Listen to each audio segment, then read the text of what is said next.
estamos reclamando, y a mi juicio, modesto, es probablemente la mejor oportunidad que desde 1879 el Perú tiene la chance de ser un solo país, un solo espíritu y una sola nación con conciencia geopolítica de su soberanía y de la defensa de la misma.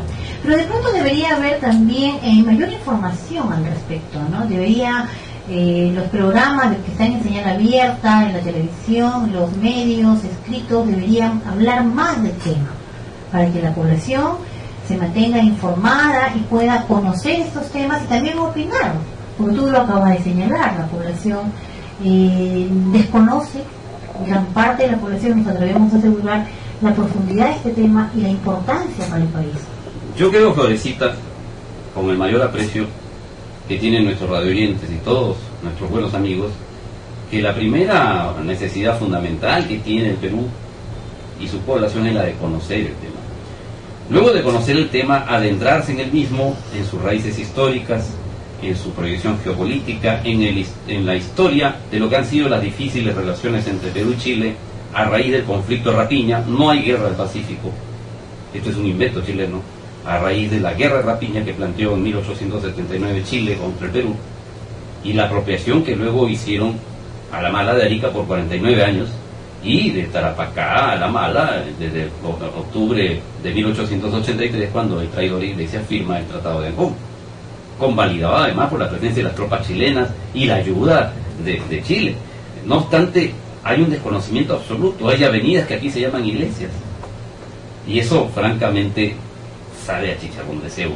Pero al margen de estas consideraciones que pueden ser o no interesantes según quien lo oiga, hay mucha ignorancia respecto de estos temas en un asunto que es una causa nacional. Cuando tú hablas, y bueno, vamos a hablar un poco aquí de este tema que no se toca en otros medios, cuando se habla de la guerra con Chile en 1879, tú te refieres como a la guerra de Rapiña. ¿Por qué usas ese término? Normalmente los libros de historia hablan de una guerra con Chile en 1879 y no hablan de una guerra de Rapiña. Bueno, porque ¿qué es Rapiña? ¿Qué es la expoliación y la lo que arrasa con todo? Lo que arrasa con todo. ¿Y qué es lo que ocurrió después de la caída en Pundangamos del Huáscar, con Grau a la cabeza? Chile tenía las puertas abiertas, lo cual hizo, y empezó la expropiación por armas de guerra, la invasión de Perú, y luego de eso nada puede ocultar la quema, el incendio, la destrucción de valores culturales, de situaciones agrícolas de producción con el norte del Perú, el saqueo de ciudades enteras, la violación de mujeres, la violación de templos. Es decir, la brutal invasión fue una guerra de Rapiña, fue, si se permite el término, que ya lo adelantó alguna vez el embajador Félix Calderón en su libro La otra historia del clima del Tratado de 1929, uno de los más extraordinarios tratados que puedan haber habido.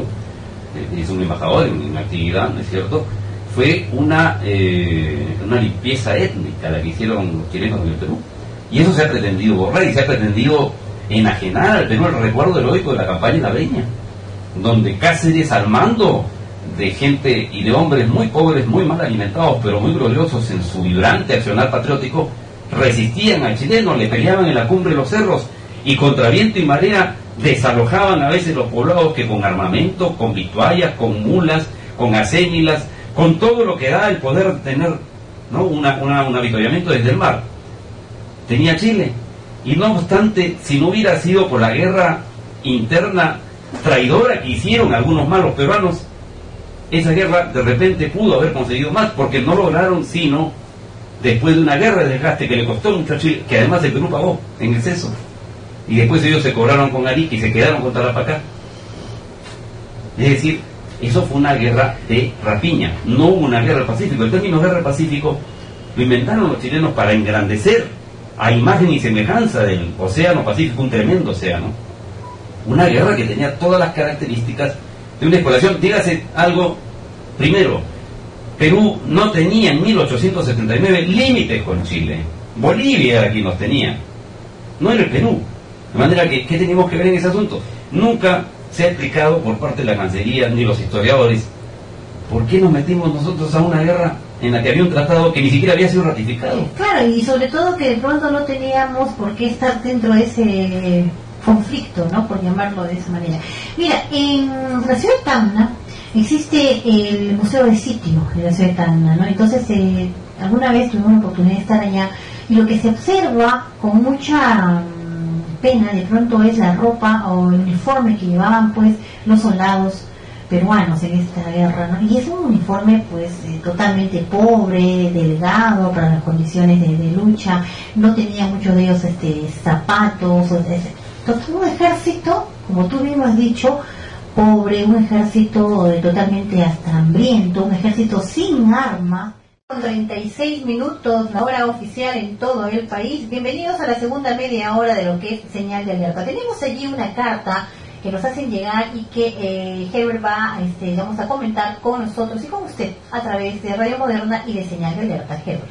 Carta abierta a la ministra de Economía y Finanzas, señora Mercedes Arao Fernández. Estimada señora ministra, sirva a la presente para aclarar algunos conceptos que usted en forma errada viene emitiendo en relación al proyecto Olmos. El gobierno regional de Lambayeque rechaza la posición del MEF, Ministerio de Economía y Finanzas, el cual, usando fundamentos y sustento técnico ni legal, viene postergando la aprobación de la iniciativa privada para la ejecución de la sobreirrigación del proyecto Olmos. Esta actitud del MEF lo único que está generando es el desconcierto de los ciudadanos, así como el entorpecimiento del desarrollo de esta región y de su pueblo, habiéndose limitado a cuestionar y criticar, pero sin proveer soluciones acordes con la realidad de Lambayeque para la puesta en marcha de nuestro proyecto de irrigación, desconociendo las competencias de los gobiernos regionales, negándole valor al trabajo que los funcionarios que conocen de sus proyectos hacen para el desarrollo de los mismos, negando la legalidad de nuestro actuar y el avance de la descentralización y el país. Lamentamos que las observaciones de funcionarios del MEF se hagan con matices políticos y no técnicos, sin medir su impacto en la población, a pesar de haberse levantado dichas observaciones en las reuniones convocadas por el Premier de la República con los funcionarios del MEF. Esta actitud del MEF, además de exceder sus atribuciones legales, vulnera la autonomía regional prevista en la Ley de Base de Descentralización, que establece como competencia exclusiva de las regiones el promover y ejecutar la promoción de la inversión privada en el ámbito regional. Hay que recordar que el proyecto Olmos Tinajones, al amparo de dicha ley, fue transferido a favor del gobierno regional de Lambayeque en julio del 2003. El presidente de la República, en su última visita en febrero del presente año, ofreció dar inicio a las obras de irrigación en el 2010. Señora ministra, la invitamos a reconsiderar su posición para que el proyecto Olmos no corra la misma suerte y dilaciones que vienen sufriendo otros proyectos de irrigación en nuestro país como Majes, Alto Piura y Chavimochic.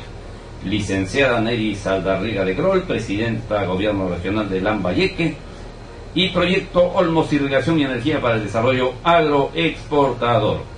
Como verán o como dirán nuestros radio oyentes, el tema de Olmos está que quema. Y quema porque nosotros tendremos el día lunes la presencia de algunos especialistas lambayecanos, además, dicho sea de paso, absolutamente vinculados desde la génesis del proyecto Olmos, que tienen otra versión y que tienen puntos de vista distintos de lo que acaba de decir la carta de la presidenta regional de Lambayeque, y que además difieren no solamente en las consideraciones que se esgrimen como parte de la celeridad que se debe dar a este proyecto por parte del Ministerio de Economía y Finanzas, es decir, del gobierno,